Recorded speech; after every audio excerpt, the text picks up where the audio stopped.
Iran વિરુદ્ધ Israel અને અમેરિકાના યુદ્ધના કારણે ગલ્ફના અનેક દેશોમાં વસતા આપણા ગુજરાતીઓ માટે, ઈરાન અને ઇઝરાયલમાં વસતા આપણા ગુજરાતીઓ માટે અનેક ચિંતાનો વિષય છે.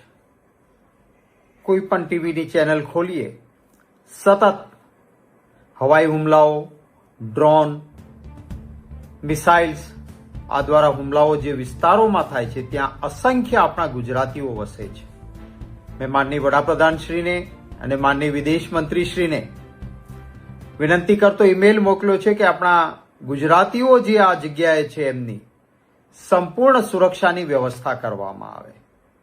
કેટલાક ગુજરાતીઓ અમેરિકા અને અન્ય જગ્યાએ જવા માટે ગુજરાતથી નીકળ્યા હતા અને એમનું હવાઈ જહાજ દુબઈ, કુવૈત, બહેરીન આવી જગ્યાએ રોકાઈને જવાનું હતું. ત્યાં રોકાયું હવાઈ જહાજ અને એરપોર્ટ બંધ થઈ ગયા છે.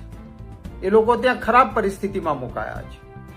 આપણા ગુજરાતના નડિયાદના પ્રિતેશભાઈ પટેલ અને હિનાબેન પટેલ, એમના પરિવારે મારો સંપર્ક કર્યો કે કુવૈતમાં એમને અમેરિકા જવાનું હતું, પ્લેન કુવૈત રોકાયું છે અને ત્યાં તેઓ ફસાયા છે.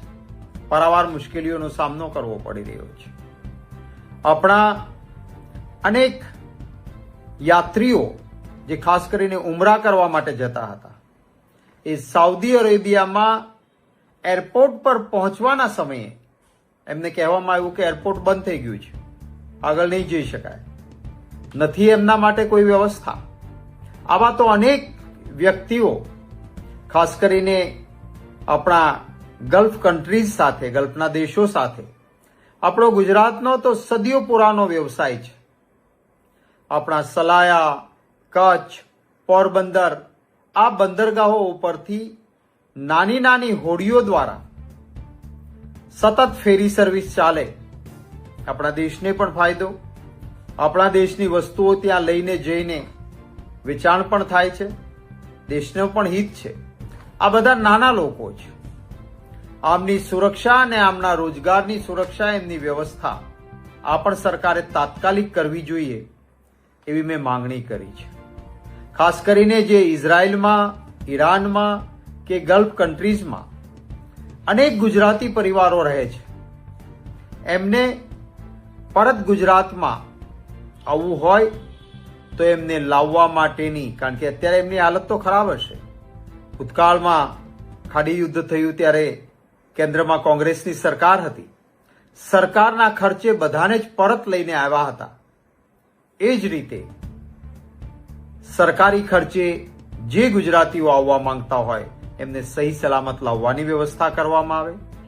જે પ્રવાસીઓ એરપોર્ટ પર ફસાયા છે એમના પાસે કોઈ બીજી વ્યવસ્થા નથી. સામાન્ય રીતે આપણે પણ બહાર ફરવા ગયા હોઈએ તો છેલ્લા દિવસે જવાનું હોય ત્યાં સુધીમાં શોપિંગ આ તે ખર્ચાઓ કરી લીધા હોય, પછી કંઈ વધ્યું ના હોય.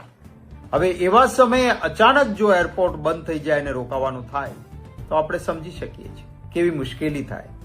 મને કેટલાક સમાચારો મળ્યા એ પ્રમાણે અન્ય મોટાભાગના દેશોએ આવા રીતે ફસાયેલા વ્યક્તિઓ માટે પોતાના નાગરિકોને રહેવા, જમવા, હોટલ બધી વ્યવસ્થા કરી છે. તો આપણા દેશની એમ્બેસીઝ પણ જે કોઈ આપણા નાગરિકો એરપોર્ટ પર બહાર ફસાયા છે એમના માટે તાત્કાલિક પૂરેપૂરી રહેવાની, જમવાની બધી જ વ્યવસ્થા કરે. હું કોઈ અત્યારે રાજકારણ કરવા માંગતો નથી, પણ હા, એ વાતનું દુઃખ છે કે આજે 48 કલાક થયા આ યુદ્ધ ફાટી નીકળ્યું, એને જે પરિસ્થિતિ પેદા થઈ એને માનનીય વડાપ્રધાન શ્રી કે ગુજરાતના મુખ્યમંત્રી શ્રી તરફથી એક પણ નિવેદન આપણા ગુજરાતીઓની ચિંતા કરતું આવ્યું નથી. ત્યારે મેં સામેથી મારા પાસે જે હકીકતો પ્રાપ્ત હતી, મને જે પરિવારોના તરફથી ફોન આવતા હતા એના આધાર ઉપર અને મારા પાસે પ્રાપ્ત માહિતીને ધ્યાને લઈને કેટલીક વિડીયો પણ આવી, એ સાથે માનનીય પ્રધાનમંત્રી શ્રી અને વિદેશ મંત્રીશ્રીને ઈમેલ પણ કરી છે. વિદેશ મંત્રીશ્રીને પૂરી રીતે એમને ત્યાં પણ ફોન કરીને પણ લખાયું છે. હું આશા રાખું છું કે આપણા ગુજરાતીઓની સલામતી માટે પૂરતી વ્યવસ્થા આપણી સરકાર કરે, એ જ માત્ર મારી લાગણી અને માંગણી છે. ઈશ્વરને પણ પ્રાર્થના છે કે આપણા જે કોઈ ગુજરાતીઓ જ્યાં ક્યાંય છે ત્યાં આ યુદ્ધના સમયે સલામત રહે અને સલામત રીતે પરત આવે. નમસ્કાર.